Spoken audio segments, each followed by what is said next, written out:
सतनामी, हो सकता है ये नाम सुना हो या हो सकता है नहीं, पर यह सिर्फ एक कम्युनिटी का नाम नहीं है। इसके पीछे छिपी है एक बहुत लंबे और गहरे संघर्ष की कहानी, एक ऐसी कहानी जो आज भी जिंदा है। तो कहानी शुरू होती है अभी हाल ही में, सितंबर 2024 से। छत्तीसगढ़ के सिनेमाघरों में एक फिल्म रिलीज हुई और इस फिल्म ने इतिहास के पन्नों को जैसे फिर से खुलकर रख दिया। कमाल की बात यह है कि यह कोई मामूली फिल्म नहीं थी, ये उस राज्य की पहली हिस्टोरिकल फिल्म थी। फिल्म का नाम बलिदानी राजा गुरु बालकदास। आप नाम देखिए, इसी में एक पूरी दास्तान छुपी हुई है, बलिदान की, लीडरशिप की और एक राजा की। तो सवाल यही है, आखिर कौन थे ये बलिदानी राजा और ऐसा क्या हुआ था कि आज सदियों के बाद उनकी कहानी को बड़े पर्दे पर लाना इतना जरूरी हो गया।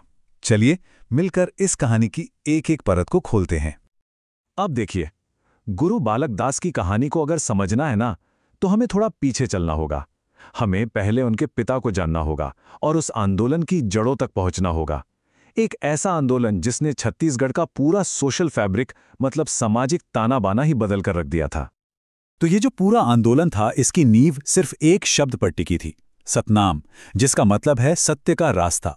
बात है 19वीं सदी की, जब गुरु घासीदास ने उस वक्त की दमनकारी जाति व्यवस्था को सीधी चुनौती दी और सतनामी समुदाय की स्थापना की। उनका मानना था कि ईश्वर का कोई रूप नहीं है, वो निराकार है और उसका नाम ही सतनाम यानी सत्य है। गुरु घासीदास ने अपने समुदाय को 7 सिद्धांत दिए और ये सिर्फ कोई नियम कानून नहीं थे, बल्कि ये जिंदगी जीने का एक बिल्कुल नया नजरिया था। जैसे सत्य और अहिंसा पर चलना, मूर्ति पूजा नहीं करना, एक ऐसे समाज का सपना देखना जिसमें कोई जाति ना हो और हर इंसान, हर जानवर से प्यार करना। जरा सोचिए उस जमाने में ये बातें कितनी क्रांतिकारी रही होंगी। और इस पूरे आंदोलन का एक बहुत ही पावरफुल सिंबल है जैत खाम। ये क्या है? ये एक सफेद रंग का खंबा होता है जिस पर एक सफेद झंडा फहराता है। ये सिंबल है सत्य के रास्ते पर टिके रहने का और शांति का। और कमाल की बात यह है कि आज भी आपको हर सतनामी गांव में ये जैत खाम शान से खड़ा हुआ मिलेगा। चलिए अब वापस आते हैं उस बलिदानी राजा पर जिनके नाम पर वो फिल्म बनी है, यानी गुरु घासीदास के बेटे गुरु बालकदास पर। गुरु बालकदास ने अपने पिता के आंदोलन को सिर्फ संभाला ही नहीं, बल्कि उसमें एक नई जान फूंक दी। 1820 के आसपास उन्होंने एक बड़ा भूमि आंदोलन शुरू किया। इसमें वो सामंती जमींदारों से जमीनें वापस ले रहे थे, लेकिन उनका ये बढ़ता हुआ असर ही उनके लिए खतरा बन गया और साल 1860 में उनकी हत्या कर दी गई।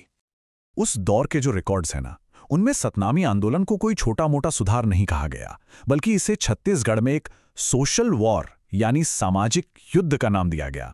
और यह शब्द बताता है कि सतनामियों का विरोध कितना जबरदस्त था। उन्होंने लगान देने से साफ मना कर दिया और जमींदारों से सीधी टक्कर ली। तो आखिर गुरु बालकदास इतने बड़े खतरे के तौर पर क्यों देखे जाने लगे? जवाब बहुत साफ है, वो सिर्फ एक आध्यात्मिक गुरु नहीं रह गए थे, वो लोगों के रक्षक, उनके प्रोटेक्टर बन चुके थे। और जनता से उन्हें जो इज्जत और सम्मान मिल रहा था उससे उस समय की सामंती ताकतों को अपनी जमीन खिसकती हुई नजर आने लगी थी। और नतीजा ये हुआ कि 17 मार्च 1860 को उनकी जान ले ली गई। पर उनकी हत्या ने उन्हें खत्म नहीं किया, बल्कि उनके बलिदान ने उन्हें प्रतिरोध और त्याग का एक ऐसा सिंबल बना दिया जो आज भी अमर है। तो ये तो थी इतिहास की बात। अब वहां से निकलकर आज के समय में आते हैं। आज सतनामी कम्युनिटी की पहचान क्या है, कैसी है? और ये तस्वीर थोड़ी कॉम्प्लेक्स है, पर बहुत ही इंटरेस्टिंग है। आज के जो सतनामी हैं वो एक तरह की डुअल आइडेंटिटी, मतलब दोहरी पहचान के साथ जीते हैं। अगर उनसे बात करें तो वो कहते हैं कि धर्म से तो हम हिंदू हैं, पर जाति से सतनामी हैं। मतलब वो दुर्गा पूजा जैसे त्योहार भी मनाते हैं, लेकिन साथ ही उनका अपना एक अलग सोशल स्ट्रक्चर भी है जो उन्हें दूसरी जातियों से अलग रखता है। और जानते हैं, संघर्ष का रूप भी बदल गया है।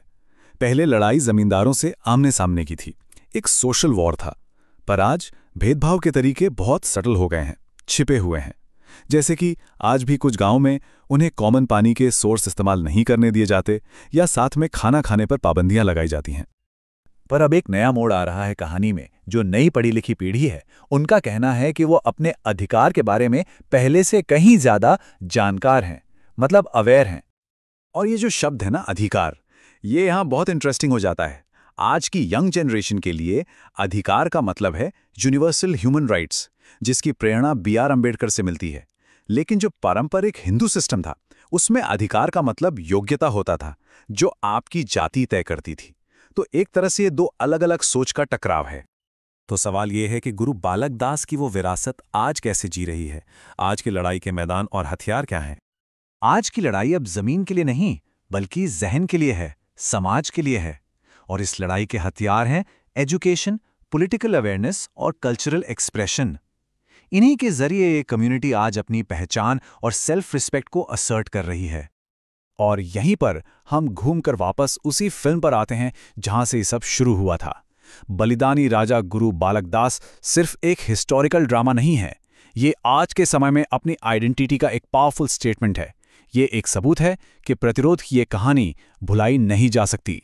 तो आखिर में बस एक सवाल, किसी भी कम्युनिटी की कहानी आखिर जिंदा कैसे रहती है? क्या वो सिर्फ यादों के सहारे जिंदा रहती है, या शहीदों के बलिदान से, या फिर उसे जिंदा रखने के लिए आज के ज़माने में फिल्मों जैसे नए तरीकों की ज़रूरत पड़ती है? सोचिएगा ज़रूर।